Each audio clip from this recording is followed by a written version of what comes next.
description for more info. Once you've been approved and log in for the first time, the app will look something like this.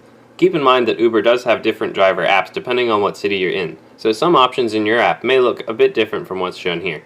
On the main screen, Uber will show you messages from your local area, including information about upcoming events, current promotions, and so forth.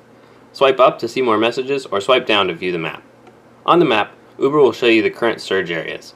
Here in Atlanta, it looks like this. In other markets like California, Uber uses a hexagonal grid to fine-tune surge pricing for different areas. Although we all love to get surge fares, it's usually not worth it to chase the surge, since the area and amount often changes rapidly. For more tips on how to make the most money with Uber, check out the other videos on our channel. Tap the stoplight in the upper right corner to overlay traffic info from Google, or tap the crosshairs icon to recenter the map on your GPS location. Tap Earnings to view a summary of how much you've made. Your full payment statements can be found on your driver account page on Uber.com. Tapping Ratings will show your current driver rating. You can tap Feedback to see comments from passengers that rated you highly.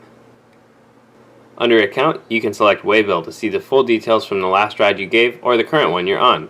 This page is also your proof of insurance if you get into an accident on a trip. Tap Documents to take a picture of your license, insurance, and registration and upload them to Uber for review. Tap Help to resolve issues with a specific trip, including contacting passengers about a lost item or requesting a cleaning fee from Uber. Under Settings, you can change which Directions app will open when you press navigation while on a trip. By default, it's set to Google Maps, but you can also change it to open Waze instead. You can also elect to receive notifications if surge pricing in a certain area exceeds a set amount. When you're ready to start driving, tap Go Online. Ride requests are distributed to drivers based on whoever's closest.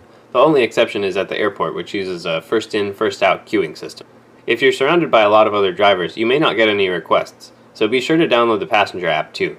It will show you up to 8 other drivers close to whatever location you set. Knowing where other drivers are will enable you to position yourself outside of the pack and snag requests coming from that direction. It's important to be in areas where there's high passenger demand, but it's also important to drive the right times and places where there aren't a lot of other drivers out. When a request comes in, it'll look like this. You'll only have a few seconds to tap the circle to accept the request.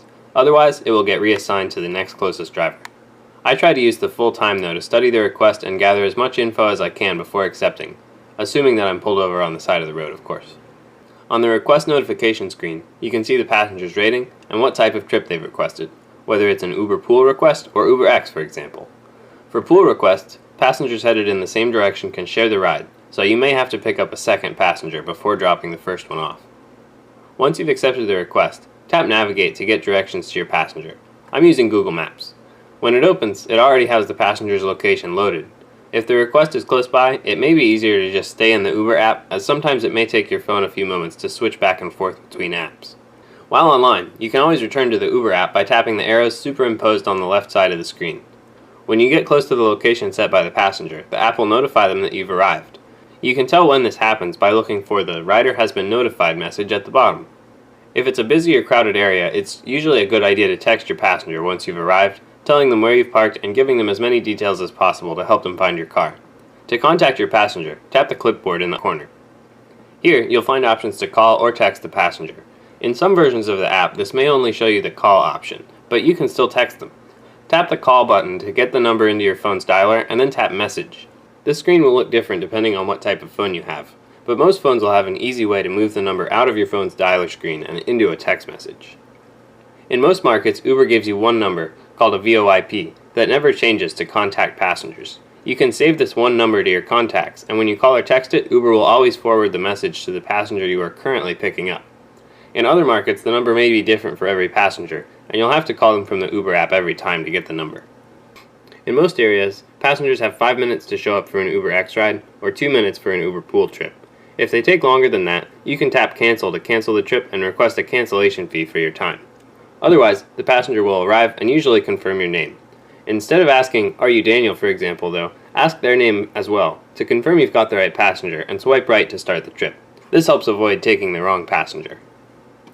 While on a trip, tap Navigate to get directions to the passenger's destination. If they haven't entered one, it's best to ask them to enter it in their app before you leave, so you both know exactly where you're headed. I like to tell them that it helps Uber track the trip for insurance purposes. That way you won't have to rely on verbal directions from a distracted passenger. Your passengers may ask you to make extra stops. Uber uses GPS to determine how much to charge the passenger for their trip, so if you do go out of your way to make an unscheduled stop, you'll still be paid at the usual rate for your time and mileage. But it's always best to ask the passenger to enter every destination in the app. Ask them to enter the first destination, and then when you get there, they can change the destination in their app to make another stop. If you're on a pool trip, you may receive additional pickup requests during the ride. You can accept these and pick up passengers like you would with any other request. Once you've arrived at the last destination, swipe right again to end the trip and rate each passenger.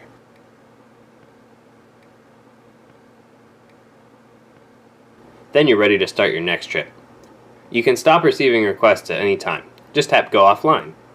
In some places, Uber also gives out ride requests back to back, meaning you may receive another pickup request as you're dropping your first passenger off. This helps minimize downtime, so most drivers like this feature, but if you're ready to stop driving, you can always ignore the request and let it roll over to the next available driver. Remember, for more videos on rideshare driving, check out the other videos on this channel to learn how you can make the most out of the Uber platform, or check out the blog at therideshareguy.com to see the latest news from the rideshare industry. And if you haven't signed up to drive yet, remember you can use the link below to create an account and receive a sign-up bonus up to $250 depending on your city. Thanks for watching, and drive safe!